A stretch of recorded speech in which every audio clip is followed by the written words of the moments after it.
What's up, guys? This is Steve, And Ruka. and today we're finally going to do that Komiyama Haruka review. No, Woo!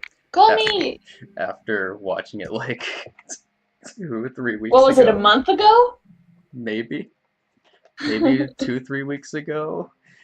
So Hmm. we're not gonna remember everything. I know I personally should have probably watched it again, I remember like the key points of it. but shame on me for not doing that. It's okay. It's But okay.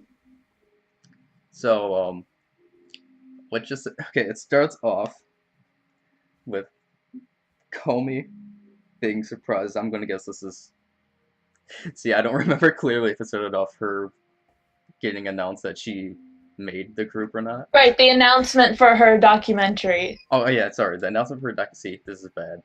The announcement for her documentary during Hmm. a Team 4 stage, and Comey was absolutely surprised that she was getting her own documentary. And then same thing with the I other think the two fans members. were too. I mean, I'm happy that it came out Hmm. personally, because no, because it's gonna be another day for the 48-day challenge, but I'm not gonna say it. So, Right. but yeah, so it starts off with her getting her own documentary in the stage. Um, Everyone's surprised, and once the documentary starts, um, the I feel like there's some similarities between me and maybe you and like the newer gen members, especially with Comey, because I got into AKB around the same time they entered AKB. Well, mine was in 2011. I think they were 2012. But by the time I got into the fandom, they've already reached their peak. Same thing with the newer gen members, how they didn't really understand like what they went through Yeah. as a group. Yeah, that was the same for me because I got into it about early 2012 or early to mid 2012. So this was around the time where Achan had announced her graduation and all that, and Sashi had gotten into her scandal and was announced to be transferring to HKT. I knew nothing about that. When I first Same. got in, I knew nothing about that and how big that was for the group. Heck, I didn't even know about them coming to DC, which is kind of sad. If I knew about them sooner, I could have known, Same. but yeah, like I understand that feeling because like with them, because they got into the group at that time, they didn't know about this huge legacy that they had. Yeah. And the fact that they have to now live up to that legacy, even though Mm-hmm. They they weren't don't. part of the golden age. Oh, See, it's always when I'm doing a video, the phone rings. don't worry, it happens, it happens. I'm just going to I'm just going to ignore that. It's an unavailable call. I'm sorry, everyone. I don't care. Can't you mute the ringer? I did that before, but then I forgot Uh, because I'm home for break. okay. Anyways, I don't care. We can cut this part. That's editing though. Anyways, Moving along. moving along. And then after how like the new gen members were saying how they didn't understand the troubles or how AKB some I'm at the loss for words. I'm it's blanking me. Their trials and tribulations that they had to get there. Mhm. Their struggles. Yeah, their struggles. Then it goes to a transition between what the fans and members thought of Comey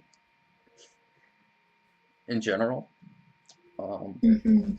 Many of the fans had many supporting things, but then we also have the big negative that Comey always had was being a dirty schemer, The black-hearted the idol. black-hearted idol. Personally, I never felt that as a fan. Even the one, Yeah, I didn't honestly see that in her either. Like I I was did like, see why that. are they calling her that? She's just acting cute. The one female fan that was actually interviewed, she also said like she didn't see her as a black-hearted idol Mm. at all. Um, and then it was also interesting that I forgot what Mion said, but Mion said something that really intrigued me, but sadly I didn't write that down. Was it about her eyes? It, I don't think it was about her eyes. I think it was about her work ethic. Okay. That's, Because I know that was another big thing that was brought up about Comey is like her eyes, her gaze. but I don't think that. I think it was more about the work ethic. Hmm. Yeah. Once again, I'm Yeah, that sorry. would make sense too. It's quite some time since I watched it. Yeah, but Comey is like a very hard worker. I mean, even one of the staff members. I actually have a quote from one of the staff members here that I wrote down. Said, I think she is someone who is seriously keeps working hard to do anything, saying things like today was not good or being half-hearted is unacceptable. We have things like this coming from Comey at a younger age, like 3, 4 years ago. I mean, this is just showing what she's gonna eventually become today Hmm. and how she is deserving of her captain title. The way I see it, if I can bring something up, like just going over this again, I think Comey in that aspect about her ethic and how she wants to be, that type of idol. I think that's very similar to Nana in some ways. Yeah. Okada Nana. Um, They're both very diligent about their work as idols, so they work very hard. Surprisingly, when I was getting these quotes, Nachan, which it kind of made me laugh because Nachan brought up, you know how Majime Nachan was back in the day. Yeah, She brought yeah, up back.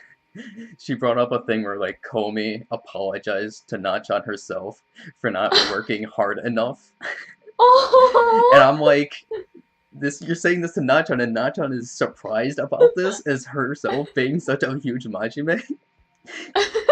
Like, if you're getting Nachan like that, I cannot believe that.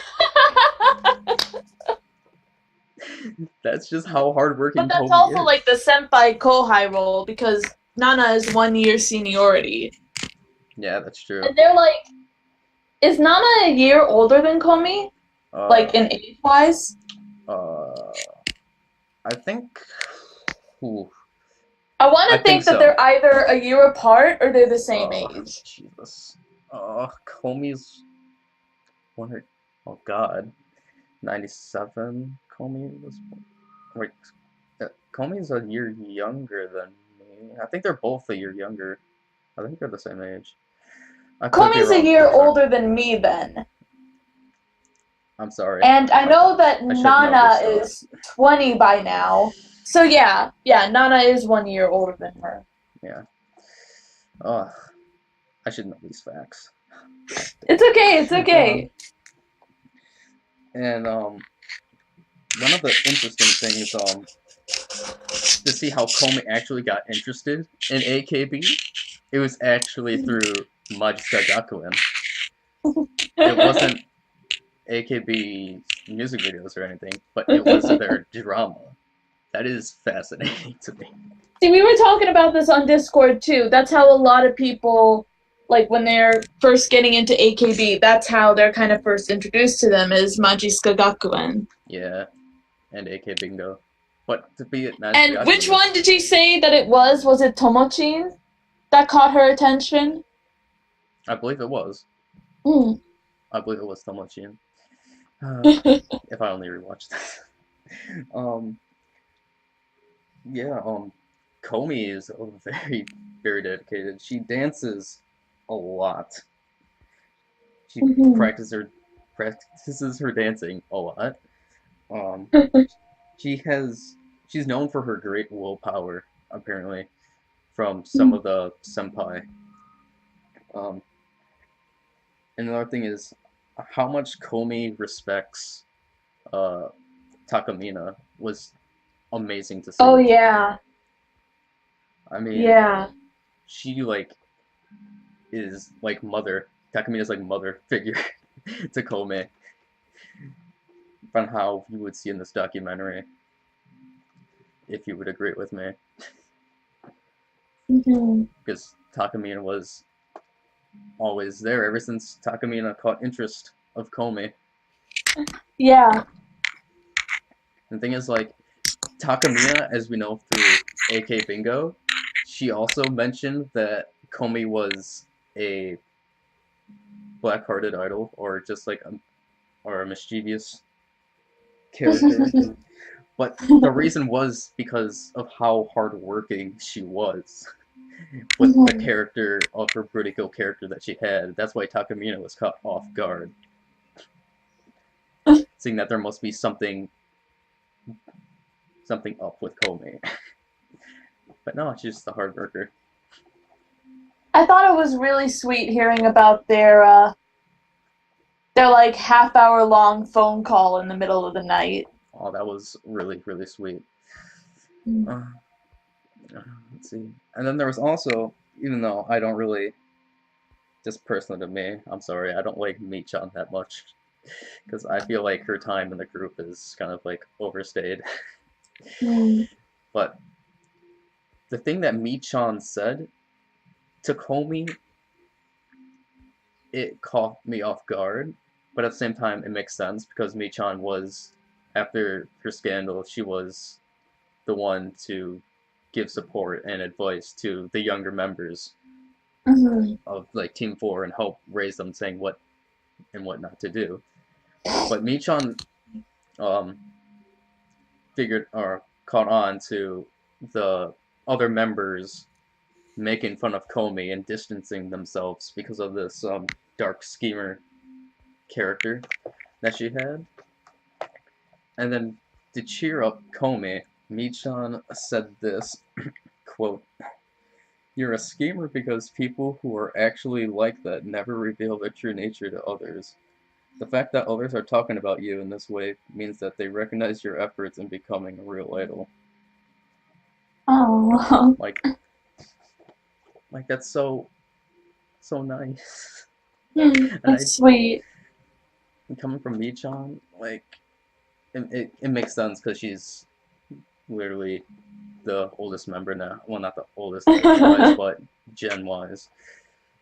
probably She's went she's through had that similar everything. experience because we all know that back in Michan's younger days, she was called a camera hog.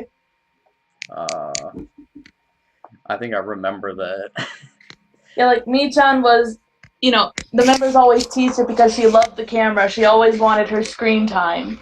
And there was probably some negative stuff from that, like stop hogging the camera. So she's probably experienced that firsthand because of that. Yeah, and then another interesting thing about Takamine is that how she saw herself in Komi, her younger self in Komi, Mm. and that's how this kind of relationship with Komi blossomed with this motherly figure that Takamina was. And as we knew that no, Komi bought Takamina's book, but decided not to read it until she graduated Mm-hmm. because Takamina was in the group then, and where she would still be able to give her advice there, but after she leave, she wouldn't be able to give as much advice to her, and that's why she Mm-hmm. was going to read the book. Yeah. And then, of course, the documentary goes into Sosenkyo, the Sosenkyo part, and how oh this part was really hard for me to see, just knowing also what happened last year and last year's Sosenkyo, as you know. But it was hard because she placed 37th in, I forgot which Sosenkyo, The but she prelims. placed 37th in the prelims, but then in the actual Sosenkyo, she did not rank. And But obviously, you gotta wonder, how does that I happen? don't. I think it's kind of like the same thing what happened last year. To be honest,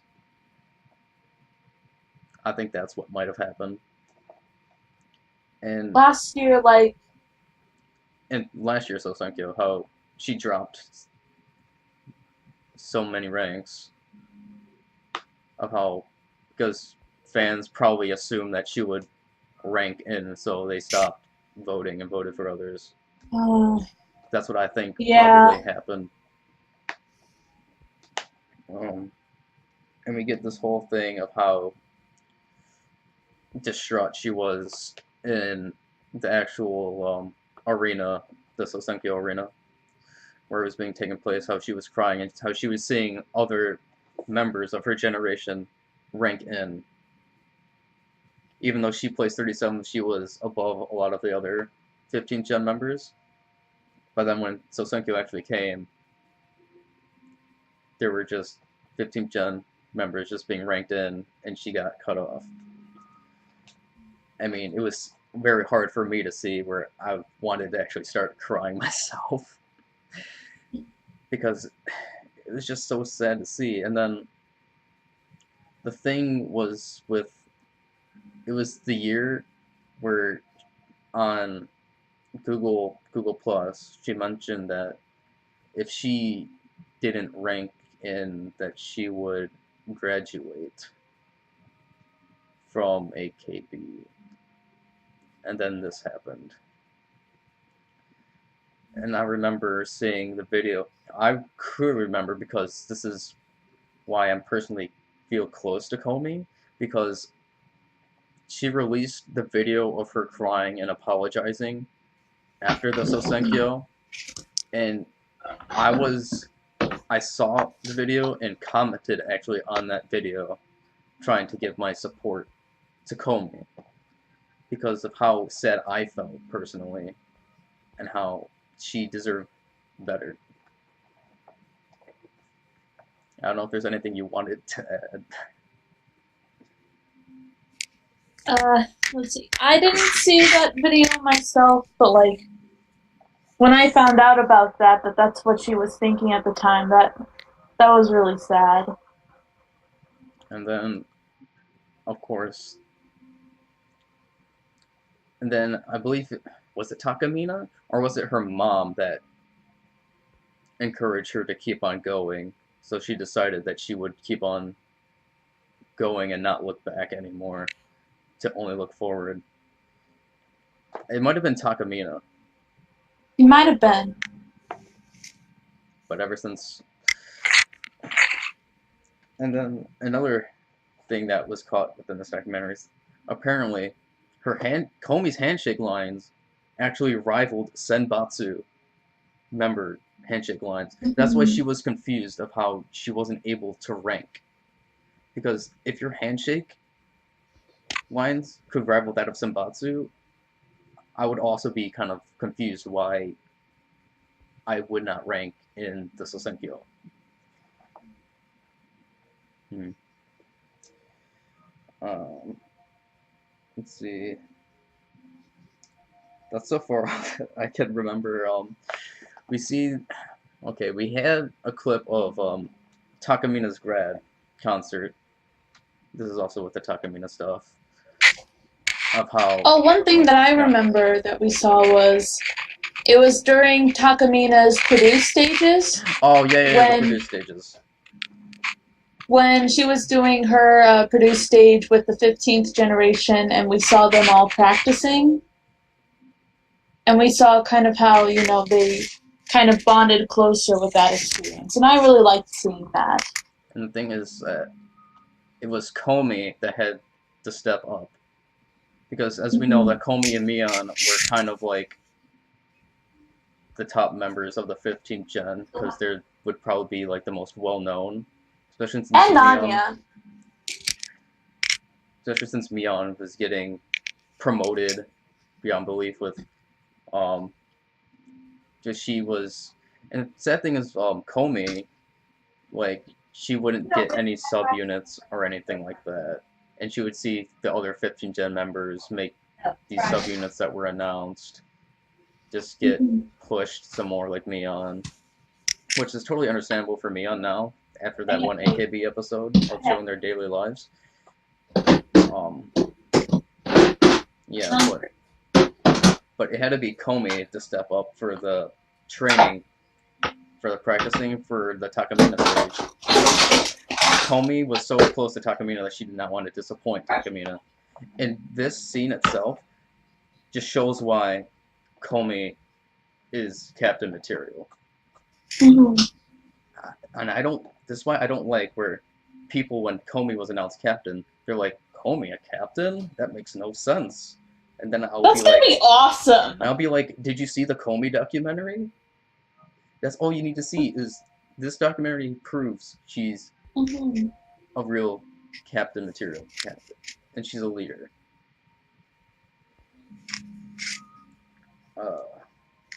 What else was there? I'm all for Komiyama Team K. I cannot wait for that.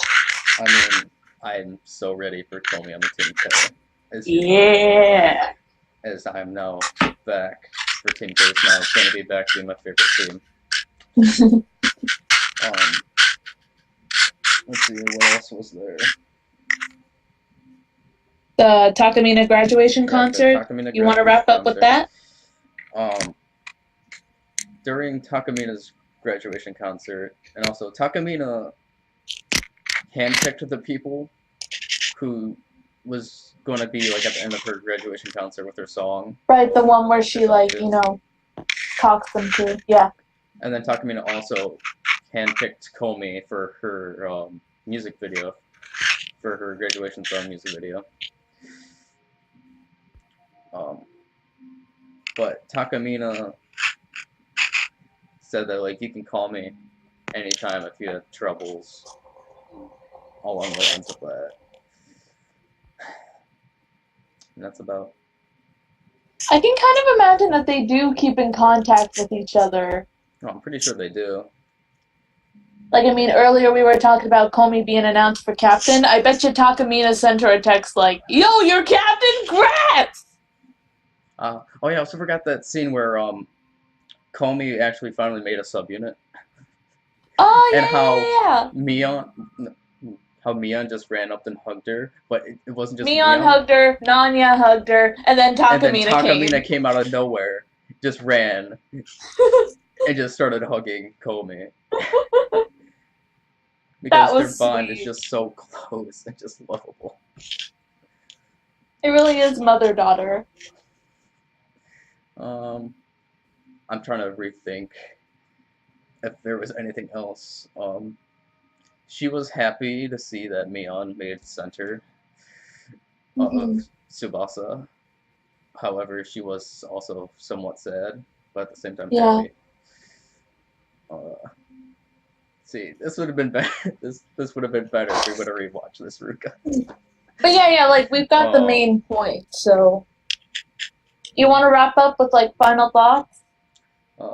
Final thoughts. Really, really good documentary. A great documentary, yeah. Great documentary. Komi fans who have to see this. Just AKB fans in general, to get to know Komi better, need to see this. It is saddening in the middle if you are truly a Komi fan like me, seeing how much she went through being called a dirty schemer, her not ranking in Sosenkyo. It's just really heartbreaking to see that happen, and everything, how she was going to graduate, and how if you were there during that time, it just really hurt your heart. And then obviously, if you saw last Sosenkyo, it would also hurt you. That's my thoughts. Yeah. And you have any thoughts, Ruka? No, I'm the same with you. I myself am not. I really do like Komi, but there was before watching the documentary, there was still some stuff that I was needing to know about her. If that makes sense. Yeah. So as someone, even if you're not a Komi fan, if you are an AKB fan and you're trying to learn a bit more about the members, if there's just some stuff that you don't know about, it was great to see her interactions with Takamina and her interactions with the 15th gen and her fellow gen mates. Mm, and all of that. It was good seeing that side to her. yeah. Yeah, that's about it. That's about it. Yep. Let's see, was there anything else I wanted to add? Mm, not that I can think of. Other than, obviously I'm going to be supporting Komi in this year's Sosenkyo. Mm-hmm. Because I feel the need to. No, I need to. I need to. For various reasons. So yeah, that's our Komi documentary review. If we Uh-huh. ever decide to watch the Komi documentary again, we'll probably do a better review. We might just delete this video and put up the other one that might be better. No, no, no. I think this is decent enough. Oh, I hope so. But yeah, that's it for this Kobe review, guys. See ya. Bye.